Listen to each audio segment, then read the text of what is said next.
Hey, it's Randy back again with King in the Garden. You know, we spend so much time out in the garden this season talking about the plants and when's the perfect time for picking cucumbers, tomatoes. Well, today I thought I'd do something a little special. I'm going to bring you inside. We're going to do some cooking. One of my favorites, corned beef hash. So why don't you follow me out to the garden? We're going to pick some goodies and we'll come take this. You know, sometimes when it comes to cooking, simplicity is easy. So, got me a nice sweet potato, not a sweet potato, listen to me, a regular brown potato. I'm gonna reach in here and grab me a few onions. These are looking beautiful this year, it's amazing. I'm thinking about 3 onions.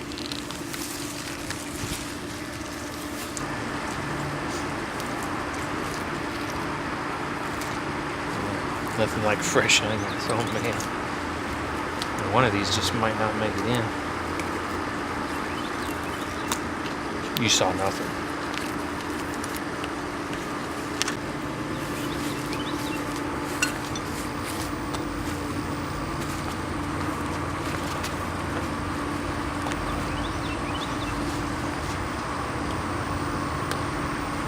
Bell pepper. And I think that's about all we need. I say we go back into the kitchen and get some goodies.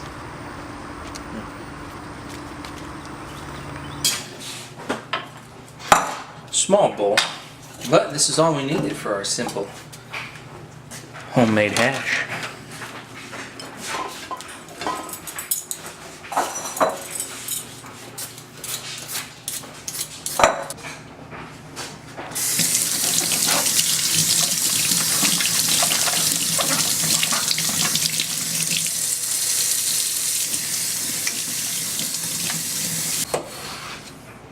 Now when you slice your potatoes for hash, don't let them be too big. Of course, don't make them too small or you'll end up with a pot full of mashed potatoes. And hash is way too good to be mixed with mashed potatoes. So I'm cutting these things, maybe 1/4 inch to 1/2 inch nuggets. I'm going to reach behind me here and get my pot. Goodness.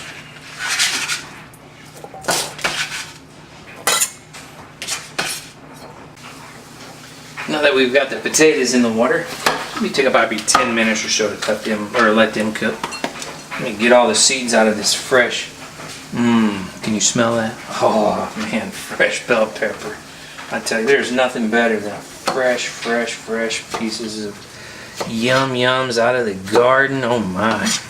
And yes, I'm not wasting 1 little square inch of this. I tell you, we're gonna get this diced up pretty small. That out of the way. I probably won't need all of that. And we're also going to do the same with the onions, both the whites and the greens. Just throw it all in the pot. That over the stove. We'll get it warmed. Now I like to saute with a little grapeseed oil, and you can also use olive oil if you like, but I found that the grapeseed oil has a much better flavor. We'll let that warm up.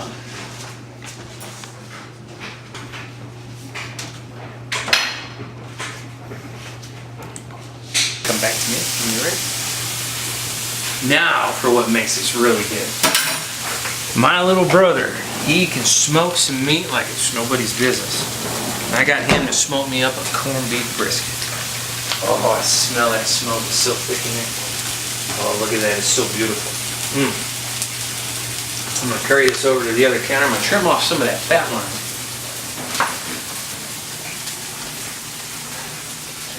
Only because, even though it tastes good, don't really need all of that in our meats. So I'll just get rid of that. And again, we're doing hash, so it's all about size. So I'm going to chop my meat kind of small, much like I did the onions and peppers. I'm going to keep it nice and small.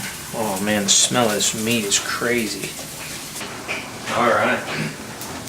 Our peppers and onions are cooking down nicely, so I'm going to add all that smelly good corned beef brisket. Oh my. that stirred around there a little bit. Gonna let that saute for just a few minutes on medium to medium-low heat. And we'll get our potatoes drained and we'll get this all mixed up.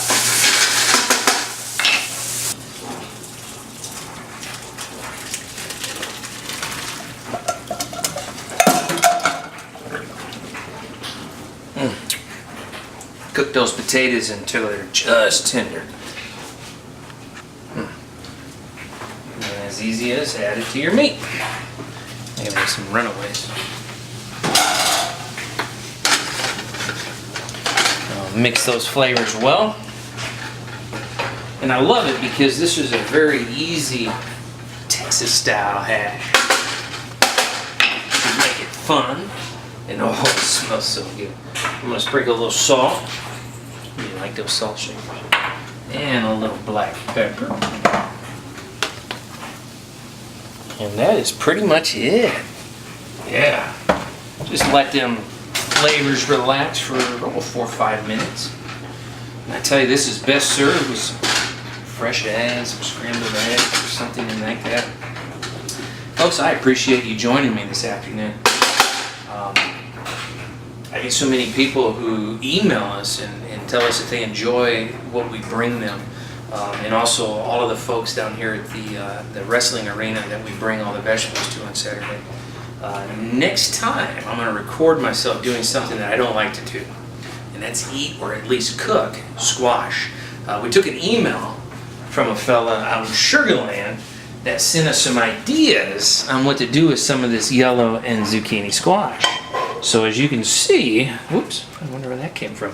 I've already got plenty of squash and tomatoes and jalapenos, so stay tuned to what I'm going to do next.